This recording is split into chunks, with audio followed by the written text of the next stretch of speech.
And we are alive and kicking here, and it is deliriously beautiful in the Midwest. Spring has advanced at a remarkable pace this year, and all of us in the Chicago region are thrilled to be able to go out in our shirt sleeves instead of our gotchkis. And have you put your gotchkis away yet, Barrett? Uh, I think so. That's my top hat, right? Gotchki.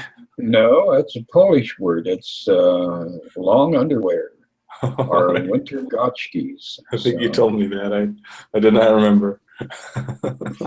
So yes, we're finally out of gotchki weather and into the advent of spring. Before long, I'm sure we're going to have daffodils and crocuses and all sorts of things pushing through the soil as they are in search of light. And that is a hell of a segue, right? That is amazing, Chris. I love it. We have crocuses in our garden, and as I mentioned to you, next week I'm going to be on vacation in Florida. So sometimes when I'm on vacation, I get some tchotchkes, which I know are a little different, but it sounds very similar to the gotchkes. So it all comes full circle. That's true. And we just left from Poland to Israel there. And but that's actually not Hebrew. The tchotchkes is a Yiddish word, so that's more of the European Jewish process rather than uh, the Middle Eastern imagery. But nonetheless, spring is upon us. The light is penetrating through the clouds, and hopefully the light is penetrating through our consciousness as the days are unfolding and expanding.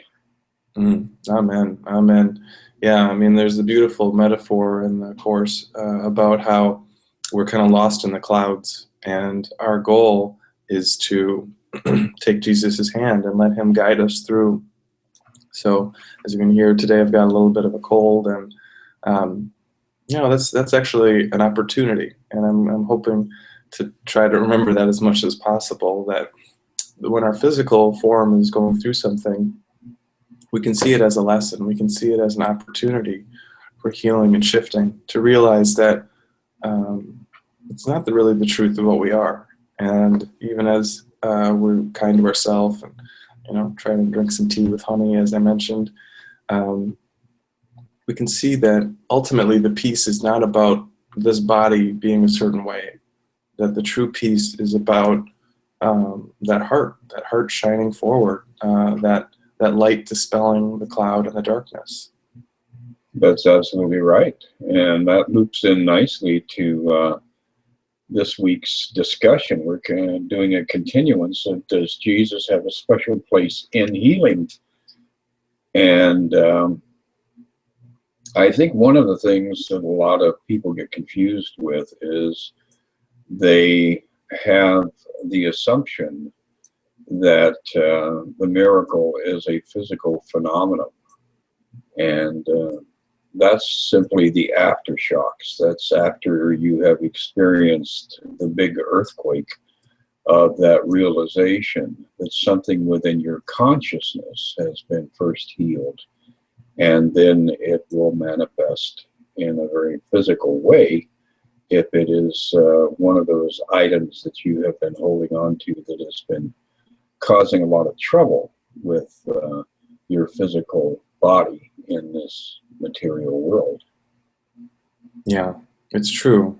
And so there's this fine line between wanting physical change and realizing that behind that desire is actually just a desire for peace.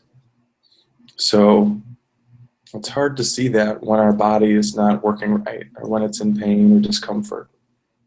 Usually we just want to fix that. We could talk about the spiritual path or the normal way of living as like trying to avoid pain and trying to seek pleasure. So we're always looking for pleasure. We're always trying to avoid pain or upset. But we're never, when we're in that state, we're never actually just present. We're never just with what is happening. And it was a big shift for me earlier in my life when I got that every time I did have a cold or a flu or something like that, that there was a lesson here for me, that there was an opportunity for me to learn something, to see some aspect of my attachment to suffering. And it sounds kind of weird, like attachment to suffering. Like, why would I want that? But what we come to see is that the only time we do suffer is because we're actually choosing it. And by acknowledging that, by seeing the sort of unconscious grip that we have on being the victim, on being unfairly treated, we start to actually loosen its hold. Now we can change the dynamic so that, you know, we don't have that much mental anguish over what is going on in our life. Exactly. We're all icebergs floating in the ocean, and the top 10 or 15% of our consciousness is revealed to us.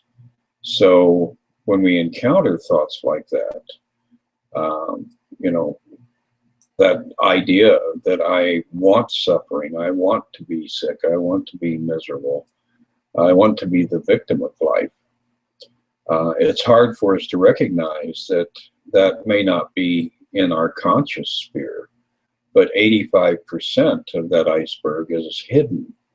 And that's the area that we have to work on bringing into conscious awareness, because that's where the healing occurs. It's all these things that we have tried to sweep under the carpet and to run away from and to not have to address.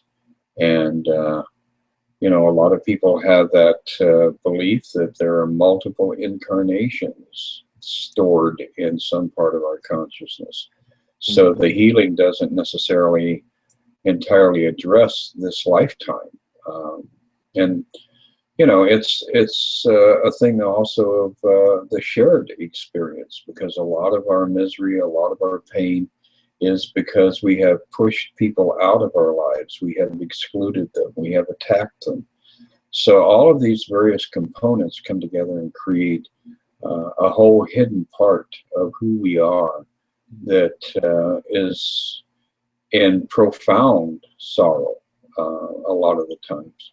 So our little bleak experiences of happiness that are intermittently sprinkled through our lives somehow are not, you know, we're clinging to those experiences and not realizing that there's potential for a very deep and profound process to occur that will completely liberate us. Yeah. And, you know, sometimes as we hear this idea of how do I shift? How do I shift into this deeper recognition of my peace?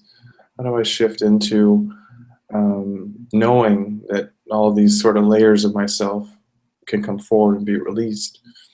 And I think it's a gradual process. You know, to go back to that iceberg metaphor, we kind of chip away at the iceberg, or you can imagine even having like a little flamethrower melting part of the iceberg. And the way it kind of works is if we just keep working even on that 10% or so that's above the surface, well, if we clear all that ice out, what's going to happen? Well, the iceberg is going to rise up, and we're going to have a different part of it that's above the surface.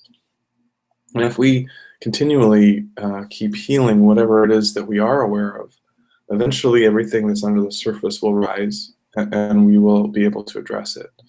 It's not always a fun process, but it is the way through the issues. And I think there's a line here in the section we're talking about in paragraph 6.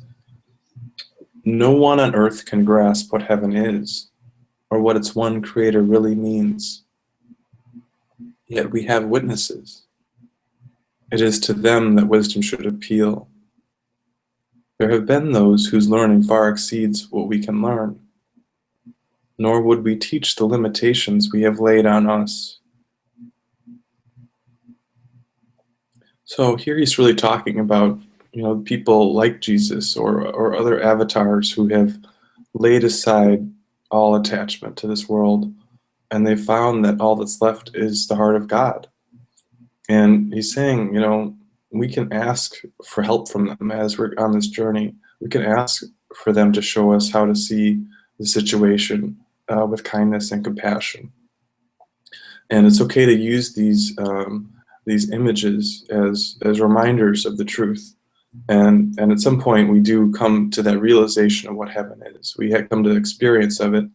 And in that place, we don't need the forms anymore.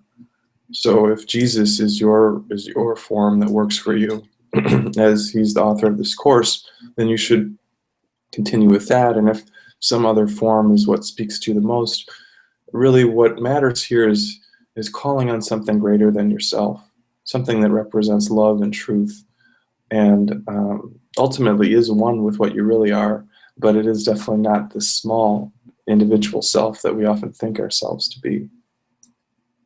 Absolutely, yes. And within that, the course becomes a very personal connection and dialogue with Jesus as you start to really apply yourself to looking at it and perceiving what is actually being laid out there for us. So the acceleration that we find from working with the course and from recognizing and honoring that specific teacher, Jesus, and trying to cultivate an intimate relationship is the thing that, as you had stated earlier, it causes the iceberg to begin to melt away, and ultimately the ideal that we're all seeking to attain is kind of in that synopsis of no one on earth can grasp what heaven is, because heaven is that immersion to the point where the iceberg no longer exists. That's perfect for our sort of spring theme we have here of melting away all the pain, melting away all the fear. So, if you get a chance to go outside and see some spring flowers as you're walking around, let them kind of melt some of that ice that might be inside you. And, let that love shine through. Let that smile come through more and more authentically, more and more genuinely. It's a fun time for that. It absolutely is. And I think you're starting to be in need of some sort of medication here before too much longer. We do want to remind people that on the 20th, 10 days from now, we have another Course in Miracles connection down here on the south side of Chicago in Alsip. It's called Step Into the Light. So if you can show up and join us for that event on a Sunday afternoon from 1 to 4, I think you would enjoy the fellowship as well as the opportunity to exchange thoughts. I agree. It's going to be fun as always, and I look forward to seeing you there in person. Although these virtual connections are always really heart-filled too, so I have a deep appreciation for that. Absolutely. Well, you take care of yourself, Barrett, and we'll reconvene in 1 week. All right, sounds good, man. Take care. Bye. All right, bye.